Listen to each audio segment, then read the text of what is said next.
Continuing on with basic martial arts / self-defense. If you've followed my video series, I had you find your fight stance. I've given you a bunch of movement drills, and we talked about the basic punches, and then I gave you a bunch of combos, boxing combos to work on. Hopefully you've been practicing those and you've started to come up with a shadow boxing routine. It's great for health and fitness, and it's another great way to get a cardio workout. So in this video, I want to talk about kicking. This is just an intro to kicking video.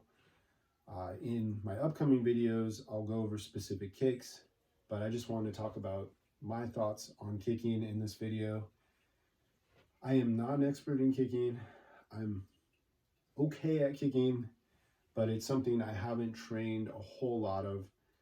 Even though my first martial art was actually a very kick dominant martial art, it was Taekwondo, and we did lots of kicking, lots of repetition.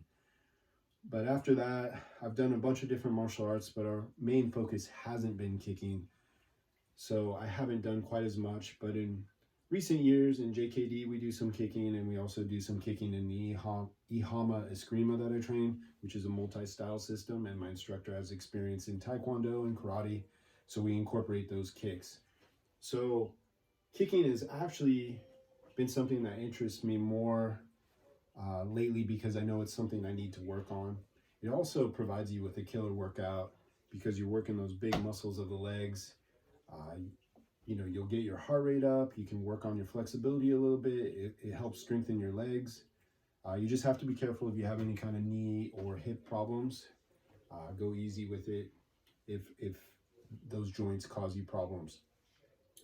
The nice thing about kicking is it gives you more range. It means I might not be able to reach you with my hands, but I might be able to touch you with a kick if I'm in kicking range.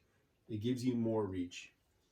So it is a useful tool, and it can be a very powerful weapon. But I do want to say this, I believe there is a difference between kicking for self-defense and kicking for martial arts, for health, fitness, maybe even sport.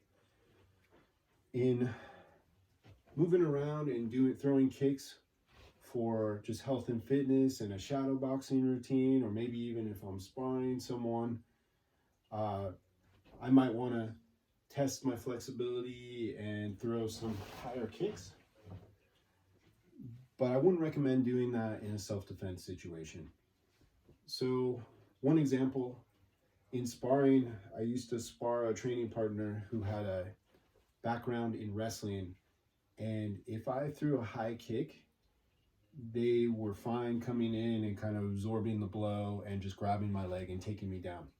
So that's one thing.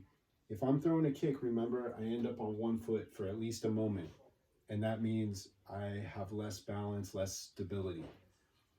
Now, if I'm throwing a high kick, I'm even more vulnerable.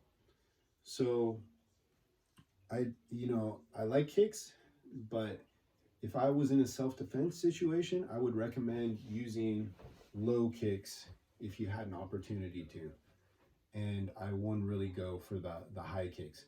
Now, that being said, I know there's some people out there who train kicks all the time. I've seen some crazy videos of really athletic people throwing these just crazy athletic kicks, and I'm sure they're really high level martial artists, and they might be able to pull that off in a self-defense situation. I'm not saying that it wouldn't work. I'm just saying someone at my level who's just kind of average at kicking, I wouldn't be my go-to, especially a high kick. I just wouldn't want to do it. Another thing I just want to mention from self-defense perspective is if there's someone who wants to cause you harm, I always assume they have a weapon, even if you don't see the weapon. And let's say if you throw a high kick and they have a knife, they could target your leg, and they could cut your leg because it's a pretty big target if it's coming at them. So that's another thing. So lower kicks, they're not going to be able to really, it's going to be a lot harder for them to get you if they have some kind of a weapon. So,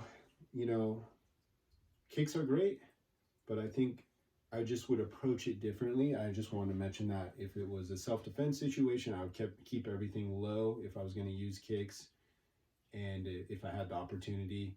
And if I'm just moving around and doing it for health and fitness, then I might throw some higher ones and get my heart rate up and work on my flexibility. It's all good. So anyways, I'm just going to go over the real basic kicks. We're going to talk about the front kick. We're going to talk about side kicks, roundhouse, and stomp kick. There's definitely a lot more kicks, and you can actually, make them more advanced. You can add spins to them, or make them a lot more fancy. But I'm just going with the basics. If you wanted to know, if you wanted to learn more, then you could always contact me, and we could do some actual lessons. But anyways, we're going to go over those basic kicks. So be on the lookout for those videos coming up, and I'll break down each of those kicks. And yeah, I'm looking forward to sharing those kicks with you.